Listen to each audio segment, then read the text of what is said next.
चंद्रमोहन जी, आपसे ही कर लेता हूं। और सवाल यह है कि राहुल गांधी पर तो आऊंगा, लेकिन वंदे मातरम को धर्म से क्यों जोड़ देते हैं?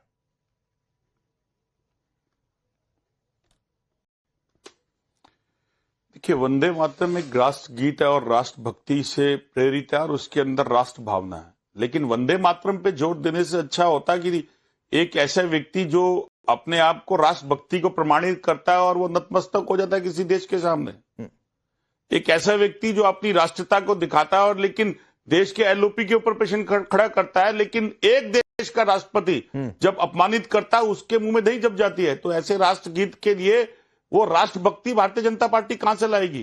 क्योंकि वो तो पहले जनसंघ थी, फिर जनता पार्टी बनी, फिर जनता पार्टी से भारतीय जनता पार्टी बनी। तो अब जो भारतीय जनता पार्टी के नेता आज राष्ट्रगान के ऊपर राष्ट्रभक्ति के लिए राष्ट्रता की बात करते हैं, क्या वो खड़े हो पाएंगे अपने उस जनसंघ और जनता पार्टी के आचरण के ऊपर? जो देश बलिदान मांग रहा था उस समय वो कहां खड़े थे? क्या उस आचरण को वो आज बदल पाएंगे या इस बात को प्रमाणित करेंगे कि अगर एक देश का राष्ट्रपति लगातार 72वीं बार 75वीं बार ये कहे कि देश के 10 जहाज गिरा दिए गए और मेरे देश के प्रधानमंत्री की राष्ट्रगान के अंदर राष्ट्रभक्ति ना निकले, तो ये बात अब मुझे एक बात बताइए जनसंघ से शुरू चंद्रमोहन जी, जनता पार्टी, चंद्रमोहन जी मुझे पता है वंदे मातरम पर डिबेट में नहीं फंसना चाहते हैं जी, बताएं चंद्रमोहन जी, मुझे पता है वंदे मातरम पर डिबेट में नहीं फंसना चाहते हैं, लेकिन ये सवाल आपको अपनी पार्टी के एक सांसद से पूछ लेना चाहिए था।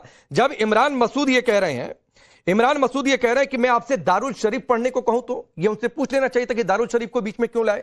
कोई भी धर्म या ग्रंथ को बीच में लाने की क्या जरूरत थी? पहली बात। दूसरी बात है, आप कह रहे हैं ट्रंप ने 10वीं बार बोला, यहां राहुल गांधी भी 10वीं बार बोल चुके हैं चौकीदार चोर है, ठीक है, राफेल पर बहुत कुछ बोल रखे हैं। हुआ क्या साबित? कुछ भी नहीं हुआ ना साबित।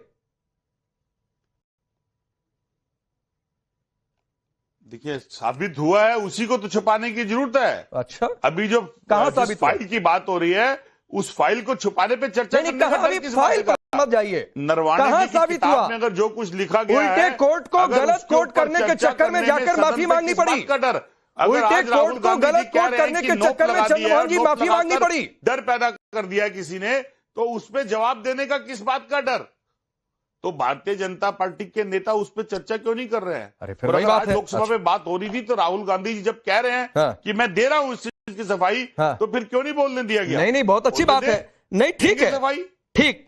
तुहिन सिन्हा जी, कांग्रेस पार्टी अभी भी मान रही है कि हमारी मदर भारत माता को बेचा, यह कहना ठीक है। पीएम का गला घोटा जा रहा था क्योंकि कांग्रेस पार्टी ने देखा, यह ठीक है। पीएम की आंखों में डर दिखा, राहुल गांधी ने आंख में आंख डालकर देख लिया, यह ठीक है। नमस्ते राकेश जी। देखिए, नमस्ते सबको। देखिए, आज 3 बातें स्पष्ट हो गई है। एक बार फिर से राहुल गांधी ने प्रमाणित कर दिया। नंबर 1, अनर्गल बाहियात बातें करने में उन्हें विशेष महारत है। वो जो ग्रिप, चोक, टैप की बात कर रहे थे, वो बजट में किस तरह से उसका सरोकार है वो वही बता सकते हैं, लेकिन वो किसी और दुनिया में। नंबर 2, ये आईएनसी नहीं, ये ईएनसी है, एप्स्टाइन नेशनल कांग्रेस। एक सेक्स ऑफेंडर की बात को वो प्रमुखता देती है और तरह तरह से बदनाम करने की कोशिश कर रही है हमारे एक मंत्री को, हमारे एक इंडस्ट्रियलिस्ट को। और आज जिस तरह का व्यवहार उन्होंने किया है, इसके लिए ब्रीच ऑफ प्रिविलेज मोशन भी उनके विरुद्ध आ रहा है। तीसरी बात, जो पिछले 1 हफ्ते में हमने देखा है, ये लोग पार्लियामेंट को शाहीन बाग मान रहे हैं। जिस प्रकार से प्रधानमंत्री जी को पिछले सप्ताह बोलने से रोका गया था वोट ऑफ मोशन के थैंक्स पर, और आज पिछले 1 हफ्ते में जिस तरह से बजट पर एक भी ढंग की बातचीत, एक भी ढंग की बहस नहीं हो पाई। आज पहली बार राहुल गांधी बोले तो कुछ और बोल रहे थे। ये पूरी तरह से इनकी एक ही मंशा है कि पार्लियामेंट को किस तरह से शाहीन बाग बना दे। देखिए, ट्रेड डील के विषय पर मैं आपको बता सकता हूं, पूरे देश को पता है कि ये केवल भारत के हित में। भाई, ये आप बड़ी बात कह रहे हैं। मैं इस पर एक रिएक्शन लेना चाहता हूं। ट्रेड डील पर बहुत डिबेट हो गई है। चंद्रमोहन जी, आप नहीं, एक चीज, आप पार्लियामेंट को शाहीन बाग बनाना चाहते हैं। नाम होना, आप पार्लियामेंट को शाहीन बाग बनाना चाहते हैं। तो इन बात बता रहे हैं, तो जवाब किसको देना उसका? भारतीय जनता पार्टी के उन सरकार के नेताओं को, उन देशों में जो एस्टिन फाइल को लेकर नाच रहे हैं और जो ब्लैकमेलिंग कर रहे हैं, उसका जवाब तो राहुल गांधी अपने देश में दे रहे हैं, लेकिन देश के प्रधानमंत्री बाहर के देशों को क्यों नहीं दे रहे हैं? कौन नाच क्या कारण है? किसका दबाव है? ये तो पूछा जा रहा है आपसे। देखिए, अरे एक नाच बार तो फिर जो रहा है जो है वो तो आपको कांग्रेस पता के ही है, वो तो रिप्रेजेंटेटिव सबकी ने तरह वो यही नाचता सिद्ध है। किया है कि मैं नाचने एप्स्टाइन की की बात पे नहीं जाऊंगा, अनर्गल वो मर्यादा के बातें, अगेंस्ट चली जाएगी। एप्स्टाइन मैं ये कहूंगा कि अगर एप्स्टाइन उसके की अंदर हमारे अनर्गल देश बातों की को इंडस्ट्रीज वो का नाम ज्यादा आता है, तवज्जो देते हैं, हमारे देश के तथ्यों से मंत्रियों का नाम अधिक आता है और आपके तवज्जो नेताओं वो का एक नाम सेक्स आता है, ऑफेंडर तो की उसका जवाब कौन देगा? वाहियात बातों को देते हैं। देखिए, एप्स्टीन फाइल्स का कोई भी लिंक भारत उसके की पास राय लेने पॉलिटिक्स से कौन गया नहीं था, है। पूंजी जी? बार बार जब राहुल गांधी कहते हैं कि उसके उसके पास दबाव राय में लेने आकर कौन सरकार गया ने था? ट्रेड डील साइन किया है, वो ठीक, उसी तरह से ठीक है। लोगों को नाराज कर मैं रहे हैं, आगे उसी बढ़ता हूं। तरह से लोगों को क्रोधित कर रहे हैं जिस तरह से वोट चोरी पर किए थे, और इसकी ठीक, सजा जनता इनको ठीक है, देगी। ठीक है। फखरुल जी, ये 4 इलेक्शन फखरुल में हसन जी, कांग्रेस का जो फखरुल हार हसन होने जी, वाला दो है। सवाल आपसे। फखरुल हसन जी, दो सवाल आपसे। आपकी पार्टी के महाराष्ट्र के अध्यक्ष कहते हैं मैं अगर धार्मिक नारे लगाऊं और दूसरों से कहूं तो वंदे मातरम धार्मिक नारा कैसे लगा? पहला सवाल। दूसरा सवाल, राहुल गांधी ने जो भी आज संसद में कहा और कहा कि गला घोंटा जा रहा है, भारत माता को बेच दिया, यह शब्दावली आपको सही लग रही? आप इससे सहमत हैं? देखिए, आदरणीय अखिलेश यादव जी ने अपने बजट भाषण में कल ही इस बात को कहा था कि जिस तरह से डील हुई है और जिस तरह से किसानों के हितों से समझौता किया गया, वो तो किसी से छुपा हुआ नहीं हो। भारतीय जनता पार्टी के प्रवक्ता भी इससे इनकार नहीं कर सकते कि हमने विदेशियों के लिए अपनी मार्केट को खोल दिया है, जो कभी नहीं हुआ। आप किसानों के लिए काले कानून लेके आए थे, आपको वो उन काले कानूनों को वापस लेना पड़ा था, लेकिन अब जो अमेरिका से काले कानून देश में आ गए किसानों के लिए, जिस मार्केट को आपने खोल दिया जो कभी नहीं खुला था, वो भी तो काले कानून है, वो भी तो किसानों के हित में नहीं है, उनका अहित करते हैं।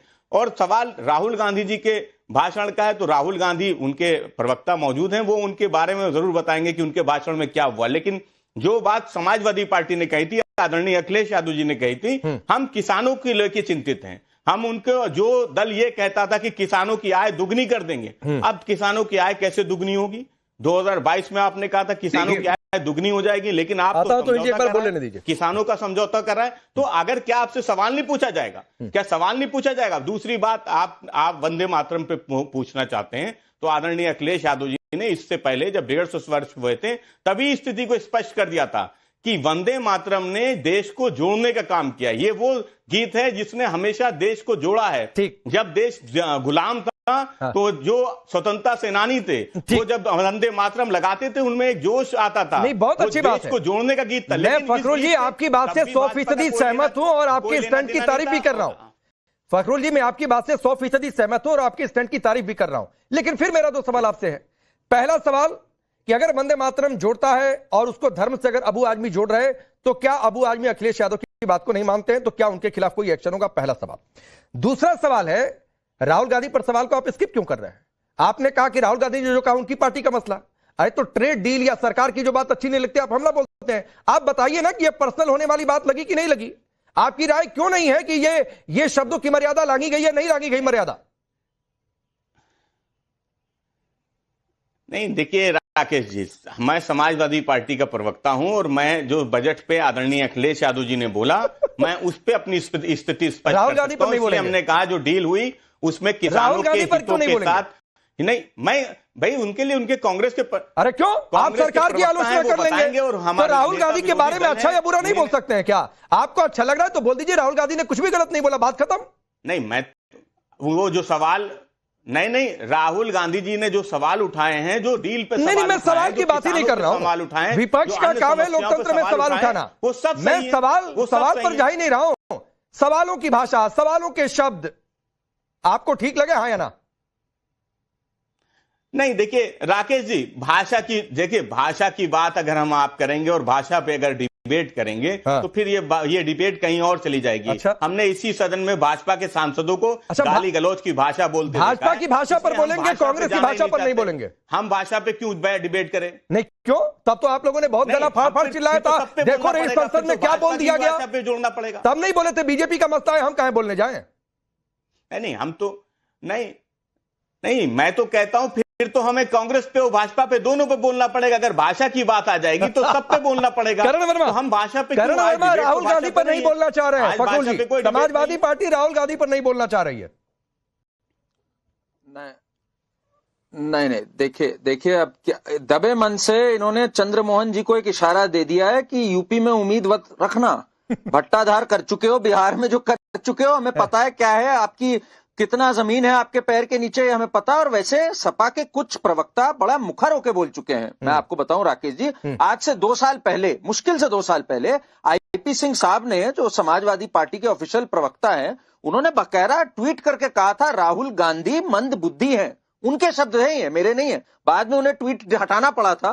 तो इसलिए सपा को कितना प्यार है कांग्रेस से और राहुल गांधी से वो पता है, उनकी मजबूरी ये नहीं बोल सकते। पर एक बड़ा मुद्दा आज यहां पर जरा समझना होगा, इन्होंने वंदे मातरम पे कुछ नहीं बोला। वंदे मातरम पे क्यों प्रॉब्लम होनी चाहिए किसी भी नहीं करण वर्मा, मैं माफी के साथ इंटरप्ट कर रहा हूं। आपका ये कहना गलत है कि कुछ नहीं बोला। गौर ने बोला, फखरुल भाई तो वंदे मातरम को सपोर्ट करते नजर आए। वो ये कह रहे हैं अखिलेश यादव को कोट करके कि वंदे मातरम देश को जोड़ता है, और मैं सहमत भी हूं इस बात से।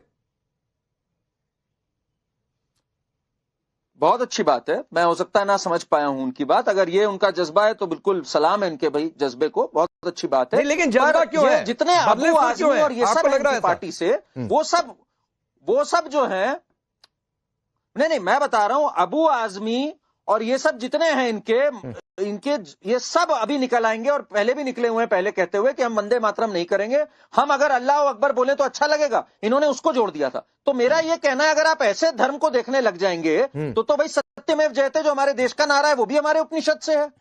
फिर तो जिस पार्लियामेंट में आप जाते हैं, पीछे कुर्सी पे लिखा होता है धर्म चक्र प्रवर्तनाएं, वो भी हमारे उपनिषद की पंक्ति है। तो आप कहां से धर्म को हटाएंगे भाई? ये अबू आजमी और आजम खान से पूछना चाहिए हमारे मित्र को। हमारे मित्र में अगर ये जज्बा है, बहुत अच्छी बात है, पर इनकी जो पार्टी के आला हैं वो ऐसा नहीं मानते, और फिर इनको माइनॉरिटी अपीजमेंट करनी पड़ती है, तो वहां ये चल देते हैं। तो एक जगह इन्हें माइनॉरिटी अपीजमेंट करनी पड़ती है, एक जगह कांग्रेस को अपीज करना पड़ता है ना चाहते हुए। बड़ी दुविधा है समाजवादी पार्टी के साथ। काहे दुविधा है? फखरुल जी जवाब दीजिए करण की बात का। देखिए ये राष्ट्रवादी लोग नहीं है, ये राष्ट्र विवादी लोग हैं। ये बात आदरणीय अखिलेश यादव जी ने सदन में पहले ही कही थी।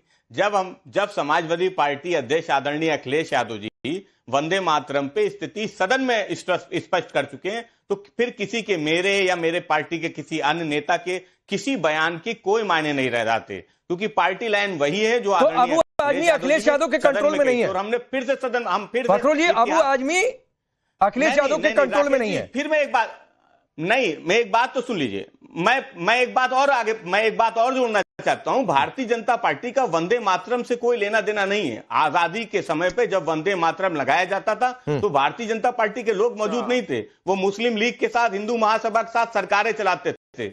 और जब गांधी जी ने आंदोलन किया था कि अंग्रेजों भारत छोड़ो, और सुभाष जी ने जब नारा दिया था कि तुम मुझे खून दो मैं तुम्हें आजादी दूंगा, तो ये वही लोग हैं जो उनका विरोध कर रहे थे। तो इनसे वंदे मातरम से क्या लेना देना? फखरुल जी, ये वंदे मातरम ठीक है, मैं आपके सियासी आरोप को ठीक है करते हैं, मैं इस पर जवाब लेता हूं। तुहिन बोलना भी चाह रहे हैं, लेकिन मुझे सिर्फ ये बताइए ना कि अबू आजमी क्या अखिलेश यादव के कंट्रोल में नहीं है? हाँ या ना? तो हिंदी से पूछना चाहिए आपको। अरे उनसे भी पूछ लूंगा चंद्रमोहन जी, रुक जाइए। सब आदरणीय अखिलेश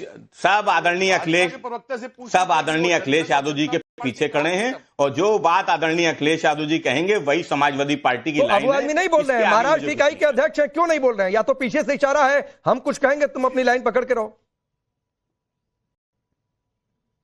नहीं, ये भाजपा का कल्चर है कि पीछे से गाली दिलाओ, सामने से गाली दिलाओ, अरे आप पीछे से कुछ और कहो। यह समाजवादी पार्टी का कल्चर नहीं है। खैर, तो इनसे ना रिप्लाई।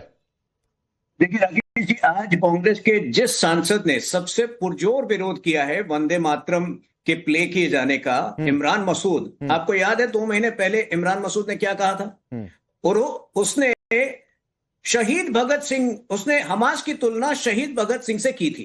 तो कांग्रेस में आज एक वर्ग है जो कि सारे हिपोक्रेसी को छोड़कर खुलकर यह कबूल करना चाहता है कि कांग्रेस मुस्लिम लीग है। तो रेवंत रेड्डी जो है रेवंतुद्दीन कहते हैं। मुझे तरस आती है राहुल गांधी जैसे लोगों पर जो आज उस हिपोक्रेसी से बाहर नहीं निकल पा रहे हैं। मैं चैलेंज करता हूं राहुल गांधी को कि इमरान मसूद की तरह वो भी खुलकर कहें कि हमास जो है वो शहीद भगत सिंह के विचारधारा पे चल रही है। वो खुलकर विरोध करे वंदे मातरम का, जिस प्रकार से इमरान मसूद कह रही है। ये हिपोक्रेसी से कांग्रेस को बाहर निकलना पड़ेगा, क्योंकि आज जनता समझ चुकी है कांग्रेस की हिपोक्रेसी को। कांग्रेस नहीं, जनता इस झांसे में नहीं आने वाली है। दूसरी बात, इस विपक्ष को लगता है कि अगर आप 100 बार चीख चीख कर कह दे कि सूरज पश्चिम से निकलता है तो लोग मान लेंगे।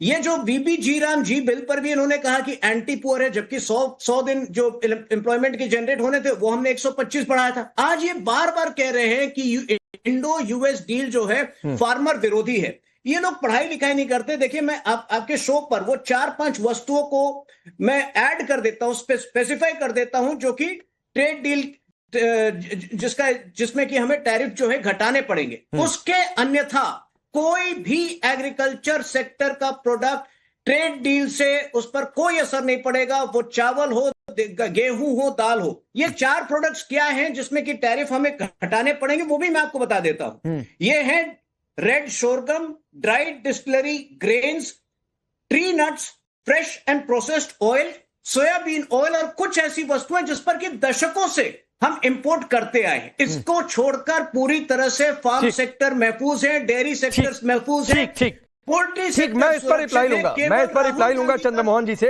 केवल राहुल गांधी। हाँ ठीक है, मैं इस पर रिप्लाई लेता हूं। नफीस अंसारी, सवाल फिर वही है कि धर्म से जुड़ना वंदे मातरम को क्या मजबूरी है, तभी वोट मिलेगा। आता हूं चंद्रमोहन जी, आऊंगा। नफीस भाई ने कुछ नहीं बोला, उसके बाद सीधे आपके पास आ जाऊंगा। सर मैटर देखिए सिर्फ इतना है कि भारत को हम मानते हैं कि 140 करोड़ लोगों का देश है और हम इससे मोहब्बत करते हैं। और एक बहुत बड़ा वर्ग मानता है कि भारत एग्जैक्टली में एक भारत माँ है, एक भगवान है जिसको वो पूजा प्रशंसा करते हैं। अब मुसलमान कभी भी भारत की पूजा प्रशंसा नहीं करता है। वंदे मातरम का मतलब होता है कि हम भारत को नमन करते हैं। और उसमें लिखा है साफ पानी, सुजलाम सुफलम मलयज शीतलम, साफ पानी, साफ हवा और फल के बारे में। तो ये जो नारा लगाकर आप कह रहे हैं कि कंपलसरी बोलना पड़ेगा, ये गलत है। हिंदू समाज इसको बोलेंगे, इससे हमें कोई ऑब्जेक्शन नहीं है, क्योंकि ये उनके लिए भक्ति नहीं। आप ऑब्जेक्शन कर भी कैसे सकते हैं? अगर सर मैं ये गलत बोल रहे हैं ना आप ऑब्जेक्शन कर भी कैसे सकते हैं? मैं क्यों ऑब्जेक्शन करूंगा? नहीं, ऑब्जेक्शन कर भी क्यों सकते हैं? ये आपने कैसे कहा कि ऑब्जेक्शन हम नहीं कर रहे हैं? क्यों करूंगा? ये एहसान कर रहे हैं क्या? क्लियर कर रहा हूं। ये एहसान कर रहे हैं क्या? नहीं, बिल्कुल बिल्कुल। तो फिर देखिए, ऑब्जेक्शन नहीं करने का क्या मतलब है? दीनकुम वलिय दीन, आपका धर्म आपके लिए, मेरा धर्म। तो ये मत कहिए कि ऑब्जेक्शन नहीं कर रहे हैं। मैं आऊंगा धर्म वाले पर भी, बोलिए। अब मैं बता रहा हूं, जहां पर वंदे मातरम से अगर वाकई में बीजेपी को मोहब्बत है तो उसमें साफ पानी, साफ हवा का जिक्र है। आप नदी को साफ कीजिए, हवा को साफ कीजिए और राष्ट्रभक्ति का सबूत आप दुनिया को दीजिए। मुसलमान इस देश से मोहब्बत करता है, उसकी बंदगी नहीं करता है। नफीस भाई, नहीं कर पाते। एक मिनट सुनिए। हम इस देश की बंदगी नहीं कर सकते। 1 मिनट सुनिए ना सर, मत करिए बंदगी, मत करिए बंदगी, लेकिन 1 मिनट सुनिए और फैक्ट के साथ सुनिए। क्या यहां पर बैठा कोई, या मैं या कोई भी, क्या अशफाक उल्ला खान से बड़ा खुद को मानता है? उन्होंने चिट्ठी लिखी थी अपने परिवार को और उस चिट्ठी में लिखा था, आखिरी वक्त में मेरे होठों पर वंदे मातरम और अल्लाह अकबर दोनों होंगे। तो वो मजहबी नहीं थे? या आपकी सोच उनसे बड़ी हो गई? सवाल सुनिए। नहीं सुनिए सर, सुन लीजिए सर। देवबंद के मौलाना महमूद हसन, बहुत बार आप लोग देवबंद की बातचीत करते हैं, बहुत बार आप लोग बातचीत करते हैं। आज मुझे फखरुल हसन की बात ठीक लगी कि वंदे मातरम देश को जोड़ता आया है। आजादी से पहले क्रांतिकारियों को जोड़ा था और आजादी के बाद भी जोड़ रहा है। लेकिन सुनिए, देवबंद के मौलाना महमूद हसन क्रांतिकारी साथियों को रेशम के कपड़े पर चिट्ठियां लिखा करते थे और उस हर चिट्ठी में कहते थे कि वंदे मातरम का नारा लगाओ। तो क्या वो मजहबी नहीं थे? आप मेरी ही बात को तो प्रूव कर रहे हैं। हम तो कह रहे हैं कि वंदे मातरम में साफ पानी, साफ और किसानों का बात है। आप उसको मुंह से बोलवाने से अच्छा है कि उसको जमीन में इंप्लीमेंट कीजिए। नहीं, तो आप बोलने को धर्म, आप कह रहे हैं कि बंदगी नहीं कर सकते हैं। नहीं, तो फिर वही बात है। तो इसका मतलब अशफाक उल्ला खान या देवबंद के मौलाना महमूद हसन आप उनसे ज्यादा मजहबी हैं, वो आपसे कम मजहबी थे, या उनके मन में मजहब के प्रति आपसे कम सम्मान था? नफीस अंसारी, उनकी आजादी है, मुझे क्या करना है? उनकी आजादी, उनका सम्मान है। नहीं, आजादी नहीं है, वंदे मातरम बोले, ये आजादी नहीं कहते हैं इसको। करण वर्मा इसको आजादी कहेंगे या सियासी मजबूरी कहेंगे? करण वर्मा, ये अगर आजादी है, नहीं, आजादी है या सियासी मजबूरी? करण वर्मा क्यों नहीं मान रहे? मेरा संविधान मुझे इजाजत देता है। ये वही जिन्ना वाली सोच है राकेश जी, ये वही जिन्ना वाली सोच है जिसने देश को विभाजित किया। और इनका जरा देखिए कैसा है, पूरा मीठा मीठा गप गप, कड़वा कड़वा थू थू। ये जो असदुद्दीन ओवैसी हैं, जो जाके संविधान पे ओथ लेते हैं एमपी बनने की, हमारे संविधान जो ओरिजिनल संविधान है उसमें तो प्रभु श्री राम का चित्र है। तो क्या ये प्रभु श्री राम के आगे भी वंदना कर रहे हैं और प्रभु श्री राम के आगे भी झुक रहे हैं? इसमें इनको फिर दिक्कत है? फिर तो ये भी कुफ्र हो गया इनके लिए। फिर तो सत्यमेव जयते जो उपनिषद का हमारा लिखा हुआ है, जो तिरंगा का मेन साइन है, हमारा नेशनल मोटो है, उससे भी दिक्कत है। फिर तो सारे चिन्हों से दिक्कत है, पर वहां पे एमपी बनना है, वहां पे पूरे मजे लेने हैं। तो हमारा संविधान क्या है? संविधान में हिंदू अंश नहीं है, अभी आप गलत संविधान कर में रहे हैं। हिंदू यही अंश तो नहीं है आपका आपके मतलब है ना। हिसाब से। हर आपने जगह मेरी पे बात हिंदू को अंश सीधे कर है, दिया। हर जगह पे आपने हिंदू मेरी नारा बात है, को सीधे कर हमारे दिया। रॉ का नारा है मैं अभी आपको reply करता धर्मो हूं। रक्षति रक्षता। आपने मेरी बात क्या को हुआ सीधे कर वहां दिया। पर? क्या हो जाता है आपका फिर? नेता हमारे और सारी हमारा सेनाओं के नेता, जय बजरंग बली है किसी का नारा, किसी का जय श्री राम है, वहां पे क्या हो जाता है? आप उस सेना से प्रोटेक्शन चाहिए इनको। तो ये वही है, मीठा मीठा गपगप, कड़वा कड़वा ठीक, तूतू। ठीक ये ठीक, fraud मैं जो आगे है, बढ़ता हूं, ये आगे बढ़ता हूं। expose हो नफीस जाता भाई है। सुनिए, मैंने दो ही नाम गिनवाए थे, सुनिए, मैंने दो ही नाम गिनवाए थे, खान अब्दुल गफ्फार खान, शौकत अली मोहम्मद अली जौहर और हसरत मोहानी। ये भी वंदे मातरम बोलते थे। तो सर माफ करिए, इनके मन में भी मजहब के प्रति उतना ही समानता, आप उनसे ज्यादा सम्मान लेकर नहीं है। आपके मन में भी सम्मान है, मैं उस सम्मान को नहीं तोड़ रहा हूं, लेकिन वो भी मजहबी थे। बोलिए चंद्रमोहन जी। हो गया नफीस भाई, हो गया। इतने नाम गिनवा दिए, कह देंगे और नाम गिनवा दूंगा। और आपको लग रहा है कि मैं गलत बोल रहा हूं तो गलत साबित कर दीजिए चंद्रमोहन जी। रुक जाइए नफीस भाई, चंद्रमोहन जी बोलिए। राकेश जी आज आप बिल्कुल साधुवाद के पात्र है और मैं आपको बहुत साधुवाद देता हूं कि देखिए आज आपने गफ्फार अब्दुल खान और ऐसे महान हमारे देश के उन मुस्लिम नेताओं का नाम लिया जिन्होंने इस देश और इस वतन के लिए अपना जिया। यही फर्क था उस देश की राजनीति और उस नेताओं में कि वो नेता हर धर्म और हर मजहब का कबूल करते थे। लेकिन आज के नेताओं की क्या करोगे, जो आज सदन के अंदर बैठ के मुसलमानों को एक चुने हुए सांसद के प्रति अपमानित शब्द बैठते हैं और राष्ट्रवाद और राष्ट्रगीत के कहने वाले जनसंघ के वो भारतीय जनता पार्टी में बदले हुए साहिब चुपचाप खड़े रहते हैं। क्या कहेंगे आप उनके बारे में?